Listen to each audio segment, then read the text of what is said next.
اپنے حق کو حاصل کریں گے تو ہمیں جدوجہد کرنی پڑے گی. اس کے لیے ہمیں راستہ میں اپنے ہندوستان کے سمویدھان کو مانتے ہوئے، ہندوستان کے سمویدھان کے ساتھ اپنے ملک کے قانون کو مانتے ہوئے ہم لوگ راستہ میں نکلیں گے. جس طریقے سے ہم لوگوں نے NRC کے دور پہ راستے میں نکلے تھے، ہم لوگوں نے دھرنا کیا تھا، پردرشن کیا تھا، اسی طریقے سے اگر ضرورت پڑی تو اپنے اس وقف امینڈمنٹ بل کو روکنے کے لیے، وقف کی پراپرٹی روکنے کے لیے ہمیں راستہ میں نکلنا پڑے گا. ابھی ہمارے بیچ موجود ہمارے امام و خطیب مسجد اکروہ پکی مسجد کے امام صاحب موجود ہیں، جناب مولانا ندیم احمد قاسمی صاحب. میں ان سے گزارش کروں گا کہ وہ مائک پہ آئیں اور اپنی باتوں سے ہم تمام لوگوں کی ذہن میں روشنی ڈالیں.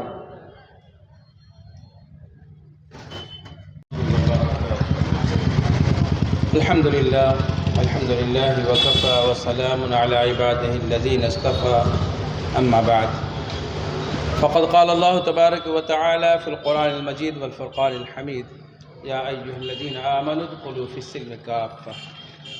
صدق اللہ العظیم وصدق رسولہ النبی الکریم ونحن علی ذلك من الشاہدین والشاکرین والحمدللہ رب العالمین. معزز علماء کرام، دانشوران قوم، معزز مہمان کرام اور معزز سامعین حضرات، آپ لوگ مغرب بعد ہی سے یہ پروگرام سن رہے ہیں، دیکھ رہے ہیں، اور اس پروگرام کا مقصد کیا ہے؟ ابھی جو ہمارے ملک کے حکمران نے جو وقف امینڈمنٹ بل جو لایا ہے، یہ تو آج حکومت بنے ہوئے تقریباً 4-5 مہینے ہو گئے. اگر یہ ہمارے وزیر اعظم کا جو نعرہ تھا 400 پار، یہ نعرہ اسی لیے تھا، اگر یہ پار ہو جاتا تو آج اس ملک کا نقشہ کچھ اور ہی ہوتا. یہ تو اللہ کا کرم احسان ہے کہ لوگوں نے بہت ہی شعور اور بیداری کے ساتھ اس الیکشن میں ووٹنگ کیا ہے، جس کی وجہ سے وہ 400 پار نہیں ہو سکے، ورنہ یہ سارے قانون. الحمدللہ اس اسٹیج پہ بڑی شخصیت تشریف فرما ہے، علماء کرام اور ہمارے بڑے بزرگ جناب نعیم صاحب یہاں تشریف فرما ہے. عزیز دوستوں، آج جو یہاں پہ یہ منچ لگایا گیا ہے، کیوں لگایا گیا ہے، یہ باتیں آپ کے سمجھ میں آ گئی ہوگی. یہاں بینر میں بھی لکھا ہوا ہے اوقاف بیداری مہم، یعنی حکومت نے جو وقف کی پراپرٹی کو، وقف کی املاک کو کے اوپر ناجائز قبضہ کرنے کی ناپاک سازش جو رچ رہی ہے، اسی کے تعلق سے آپ کو بیدار کرنے کے لیے، آپ تک باتوں کو پہنچانے کے لیے یہ منچ لگایا گیا ہے، یہ منچ سجایا گیا تاکہ آپ ان تمام باتوں سے اچھی طرح واقف ہو جائیں جو حکومت کی ناپاک سازش ہے. عزیز دوستوں، اس وقت آپ دیکھ رہے ہیں پورے دنیا کے اندر جو ناپاک سازشیں، شیطانی سازشیں چل رہی ہے، دجالی فتنوں کا دور ہے. ان شیطانی سازشوں کا مقابلہ رحمانی قوتوں سے، حق پرستوں سے، باطل کا مقابلہ حق پرستوں سے ہے، اور حق پرستوں کی کبھی مات نہیں دیا جا سکتا. حق پرستوں کو کبھی مات نہیں دیا جا سکتا. ہم حق پر ہیں، ہمارا مذہب حق پر ہے، ہم مسلمان ہیں، اسلام کو ماننے والے ہیں، اللہ اور اللہ کے رسول صلی اللہ علیہ وسلم کے احکام کی اور ان کے فرمان کی پابندی کرنے والے ہیں. اسی لیے دنیا ہم سے چڑ رہی ہے اور دنیا ہمارے پیچھے لگی ہوئی ہے، کیونکہ جو ہمارے دل کے اندر ہے وہ سب سے بڑی چیز ہے اور سب سے بڑی دولت ہے، وہی ہماری طاقت ہے، اور وہ ہے ایمان کی طاقت، ایمان کی قوت. لیکن اس کا اندازہ ہمیں نہیں. دشمن کو اچھی طرح سے دشمن جان رہا ہے کہ یہی وہ قوم ہے جو بیدار قوم ہے، جس میں ایک طبقہ ایسا ہے جو رات بھر سوتا نہیں ہے، رات بھر اللہ سے لو لگاتا ہے، دعائیں کرتا ہے، آنسو بہاتا ہے. اس میں بڑے طبقے ایسے بھی ہیں جو پنجگانہ نمازیں ادا کرتا ہے. تو یہ وہ جماعت ہے جو بیدار ہے اور ہر وقت اللہ کو یاد کرتی رہتی ہے. لیکن پوری کی پوری جماعت اگر اس معاملے میں جڑ جائے اور اللہ کے رسی کو مضبوطی سے پکڑ لے تو آپ یقین جانیے یہ دشمن ایسے ہی زیر ہو جائیں گے. ان کو آپ اسی طرح سے موت دیں گے. تو ابھی جو ہمیں ضرورت ہے سب سے پہلے وہ کرنے کی کہ اللہ کی رسی کو مضبوطی سے پکڑ لیں. تمام وہ لوگ نماز کا پابند ہو جائے, نماز قائم کرنے والے بن جائیں, مسجدوں کو آباد کرنے والے بن جائیں, تبھی آپ مسجدوں کی حفاظت کر پائیں گے, تبھی آپ دین کی حفاظت کروائیں گے, تبھی آپ اللہ کے احکام کی اور جناب محمد رسول اللہ صلی اللہ علیہ وسلم کے فرمان کی حفاظت کر پائیں گے. ورنہ آپ مٹ جائیں گے میرے دوستوں. سب سے پہلے جو کام کرنے کا ہے وہ آپ کو یہ کرنا ہوگا کہ اللہ کے رسی کو مضبوطی سے پکڑنا ہوگا. اور تاریخ اس بات کی گواہ ہے کہ جب بھی اسلامک ریولیوشن آیا, جب بھی انقلاب آیا, جس حکومت نے بھی قبضہ کیا, جس حکومت نے بھی اسلام کے جھنڈے کو بلند کیا, وہ تمام وہ لوگ تھے جو دین کے رسی کو مضبوطی سے پکڑ کر تھامے ہوئے تھے. ایسے نہیں کہ مسجدیں ہماری فجر کے وقت میں خالی رہتی ہے, ایک دو صف نظر آتے ہیں, اور جمعہ میں بھری رہتی ہے, اور 5 وقتوں کا کیا حال ہے آپ جانتے ہیں. سب سے پہلے جہاں تک میری آواز جا رہی ہے اور جو لوگ یہاں بیٹھے ہوئے ہیں یہ عہد کرے کہ آج سے ہم نماز کا پابند بن جائیں گے.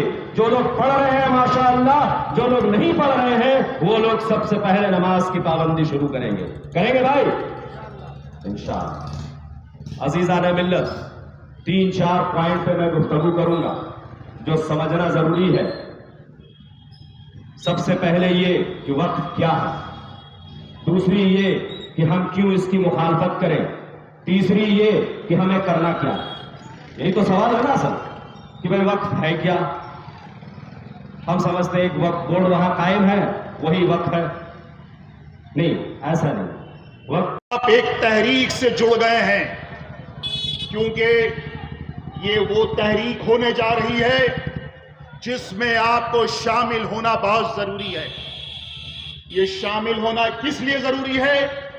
کیونکہ یہ وقف امینڈمنٹ بل یعنی کہ وقف جو ہے آپ کے عبادت سے منسلک ہے. وقف جو ہے یہ جائیداد نہیں, یہ آپ کا ایک عبادت کا ایمان کا فریضہ ہے. اس کے بارے میں آپ علماء اکرام سے بیٹھ کر تفصیل معلوم کر سکتے ہیں کہ وقف کیا چیز ہے. مدینہ شریف, حضور پاک صلی اللہ علیہ وسلم کا مدینہ شریف بھی جو ہے وہ بھی مسجد نبوی بھی وقف ہے, اور وقف ہونے کے بعد ہی آپ کا عبادت کا جگہ بنتا ہے. اب رہی بات کہ بھائی یہ وقف امینڈمنٹ بل کیسے ہمارا عبادت کے لائق ہے.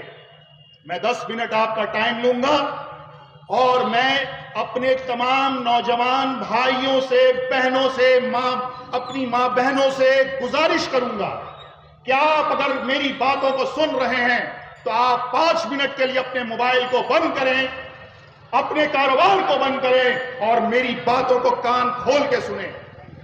کیونکہ یہ ایک اعلان ہے, یہ ایک تحریک ہے. اگر آپ اس میں شامل نہیں ہوں گے تو یاد رکھیں حشر کے میدان میں آپ کا گروان ہوگا, اور جو آپ کو پیغام دے رہا وقت امینڈمنٹ بل کے بارے میں اگر آپ اس کی باتوں کو نہیں مانتے ہیں تو انشاءاللہ آپ کا گروان ہوگا اور اس کا ہاتھ ہوگا. میں اپنی جذباتی تقریر سے میں آپ کو نہیں بتانا چاہتا ہوں کہ آپ کا گروان میں کیوں پکڑوں گا اگر آپ اس باتوں کا عمل نہیں کرتے ہیں. پہلے تو سمجھ لیں مودی سرکار, سینٹرل حکومت یہ کیوں وقت امینڈمنٹ بل لا رہی ہے. کیونکہ آپ مسلمانوں کو یہ معلوم ہونا چاہیے کہ سارے ہندوستان میں ریلوے کے بعد اور فوجی محکمہ یعنی ڈیفنس کے بعد جو سب سے بڑا پراپرٹی ہے وہ مسلمانوں کا ہے. 9 لاکھ کروڑ کی جگہ میں آپ کا مسلمانوں کا, آپ کے اور ہمارے آباء و اجداد کا پورے ہندوستان میں یہ وقف کیا ہوا جگہ ہے. اب یہ معاملہ اتنا بڑا مودی سرکار کو نظر آ رہا ہے کہ یہ تو آدھا ہندوستان مسلمانوں کا ہے، اس کی ثبوت آپ گوگل سرچ کر لیں، اگر آپ پڑھے لکھے ہیں تو تاریخ کو پڑھ لیں۔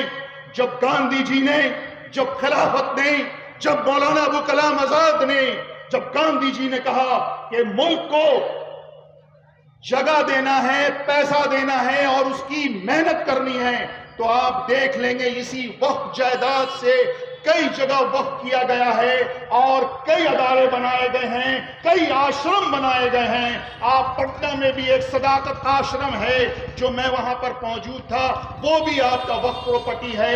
اسی طرح آپ بنسال کوٹ کے سامنے ایک عظیم والی شان عمارت دیکھتے ہوں گے جس کو ہندوستان کی ایک بہت پرانی ناپاک مطلب شاوالیس کمپنی اس کو ٹھیکے میں لی ہوئی تھی، اس کو تو خالی کرا لیا گیا ہے۔ اسی طرح ہندوستان کی بے شمار مسلمانوں کی دولت ہے، اس دولت کے اوپر مودی سرکار کا، سینٹرل حکومت کا پوری کڑی نظر ہے۔ سب سے پہلے مسلمانوں کو چوٹی کاٹو، جہاد لاؤ،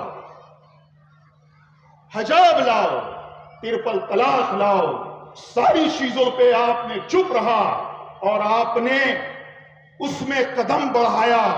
یہ اب آپ کا آخری امتحان ہے۔ این آر سی کے ٹائم میں آپ نے کس طرح آندولن کیا تھا، وہ آپ کو ڈر تھا کہ ہمیں نکال دیا جائے گا۔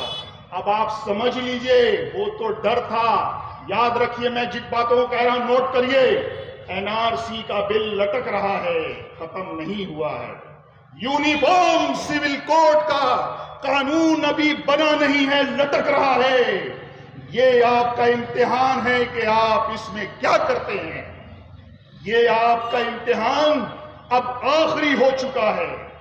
یہ بہت نازک موڑ پہ آ گیا ہے آپ کا معاملہ۔ آپ سمجھ رہے ہیں کہ وقف جائیداد ہے نا، یہی سمجھ رہے ہیں نا۔ وقف جائیداد سے ذرا سے دماغ نکالیے، میں آپ کو چند باتوں کی طرف لے جاتا ہوں۔ کیا قانون آیا ہے؟ 40 امینڈمنٹ میں آیا ہے۔ آپ 40 امینڈمنٹ کے بارے میں نہ سنیں، میں اپنے امام حضرات مولانا خطیب سبوں سے کہتا ہوں کہ 40 امینڈمنٹ کو آپ پڑھیں، اگر 40 نہیں تو 5 کو ضرور پڑھ لیں۔ پہلا، مسجد، آپ کے اس علاقے میں مسجد ہے نا، مسلیان ہے نا، مسجد کمیٹی ہے نا، آپ کے کاغذات ہیں نا، آپ کا وقف بنانا نہیں ہے۔ آپ کا وقف رجسٹری ہے لیکن آپ کا وقف بنانا نہیں ہے، جس میں آپ کی بابری مسجد جیسی کمیٹی بھی موجود ہے۔ تو اس طرح کی کمیٹیوں پہ تالا لگایا جائے گا۔ یہ میں نہیں کہہ رہا ہوں، یہ قانون وقف امینڈمنٹ بل کا پہلا ہے کہ جس مسجد کا بھی وقف نامہ نہیں ہے اسے مانا نہیں جائے گا۔ اچھا، اس کو کون بند کرے گا؟ اس کو اختیار دیا گیا ہے ایک کلرک کو کہ وہ آرڈر کرے گا، مسجد کے گیٹ میں چپکا دیا جائے گا اور کہہ دیا جائے گا ڈسپیوٹڈ ہے معاملہ، خدشہ ہے معاملہ، ابھی آپ نماز نہیں پڑھ سکتے ہیں، کاغذ لائیے۔ یہ وہ زمانہ تھا کہ کاغذ لاؤ تو رہو گے، اب کاغذ لاؤ تو مسجد رہے گا۔ اس کے بعد بل میں آیا ہندوؤں کی بھی کمیٹیاں ہیں، وہ غیر مسلمانوں کے اوپر خرچ نہیں کریں گے، لیکن مسلمانوں کی جو کمیٹیاں ہیں وقف وہ ہندوؤں پہ بھی خرچہ کرنے کا وقف کے اندر قانون ہے۔ لیکن ہندو کمیٹی، ہمارے سکھ بھائی کی کمیٹی، اس کے اندر مسلمان ممبر نہیں ہوگا۔ لیکن وقف امینڈمنٹ بل کے اندر مودی جی کی سرکار میں ہمارے 2 ہندو بھائی بھی رہیں گے۔ آئیے گا قومی یکجہتی پہ، نماز کے صف میں کھڑے ہو کے بولیے گا پڑھنے کے لیے، ایمان سے روشنی بولیے۔ تو 2 ہمارے مسلمان، 10 مسلمان، 2 ہندو بھائی بھی رہیں گے۔ اب اس کے بعد 10 ممبر اور چنے جائیں گے۔ اس 10 ممبر کو کون چنے گا؟ وہ سینٹرل حکومت، سینٹرل دہلی کی سرکار، بی جے پی کی سرکار، امت شاہ مودی جی کی سرکار چنے گی اور آپ کے وقف بورڈ میں بیٹھا دیا جائے گا۔ ایک ہندو بھی چیئرمین ہو سکتا ہے، وقف امینڈمنٹ کے اندر یہ بات ہے۔ تو اب آپ کو کیا ہوگا؟